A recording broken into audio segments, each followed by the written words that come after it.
شخص نے خواب میں دیکھا کھجوروں کا باغ ہے لیکن وہ ہرا بھرا ہونے کے بجائے خشک ہو چکا ہے، تو اس کی تعبیر یہ ہے کہ یہ خواب دیکھنے والا شخص منافق ہے یا اس راستہ کسی ایسے شخص سے پڑے گا جو منافق ہوگا۔ اسی طرح اگر کسی شخص نے خواب میں دیکھا کہ اس کے اپنے علاقے میں یا کسی اور علاقے میں کھجوروں کے باغ کو گھیرا جا رہا ہے، تو پھر اس کی تعبیر یہ ہے کہ اس علاقے میں وبا پھیلے گی یا پھر اس خواب دیکھنے والے کو کسی بادشاہ یا بڑے حاکم کی طرف سے کوئی تکلیف پہنچ سکتی ہے۔ اگر کسی شخص نے خواب میں دیکھا کہ اس کا کھجور کا درخت ہے اور اس کے کھجور کے درختوں کو کسی نے کاٹ دیا ہے،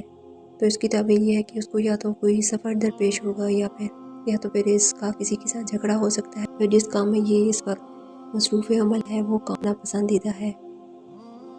اور اسے وہ کام چھوڑ دینا چاہیے۔ اسی طرح اگر کسی شخص نے خواب میں کھجور کا درخت دیکھا تو اس کی تعبیر یہ بھی ہے کہ اس نے گویا اپنی پھوپھی کو خواب میں دیکھا۔ یہ ہے کہ اس کے پیچھے کہ ایک حدیث پاک میں رسول اللہ صلی اللہ علیہ وسلم نے ارشاد فرمایا، جس کا ترجمہ یہ ہے کہ اس کا مطلب یہ ہے کہ یہ انسان کی پھوپھی ہے کھجور کا درخت۔ وہ اس طرح سے کیونکہ اللہ پاک نے جس مٹی سے حضرت آدم علیہ السلام کو بنایا تھا،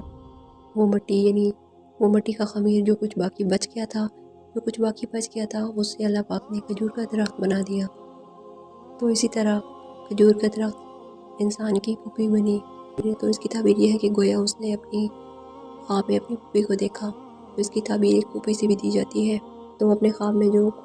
جو کمی پیشی کوتاہی دیکھے گا تو وہی اپنی پھوپھی میں بھی دیکھے گا۔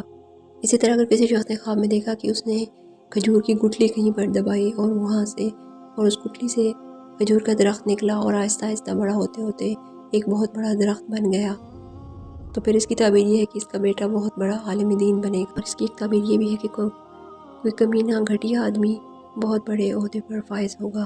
اسی طرح خواب میں کھجور کا درخت دیکھنا